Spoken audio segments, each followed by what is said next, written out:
Welcome. If your phone keeps buzzing every time someone is typing on Snapchat, it can get pretty annoying, especially when you're trying to focus or just want a quieter experience. In this video, I'll show exactly how to turn off vibration for typing notifications on Snapchat using your phone's settings. Let's get right into it. First, open your phone's settings. This is where all your device level controls are located, including how apps send notifications. Once you're in settings, scroll down and tap on apps. This will show a full list of all the apps installed on your device.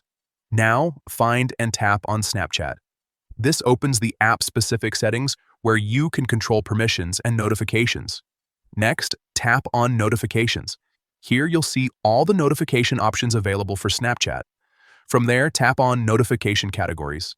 This section breaks down different types of alerts you receive from Snapchat so you can customize each one individually. Now, look for the option labeled Typing and tap on it. This controls the alerts you get when someone is typing a message to you.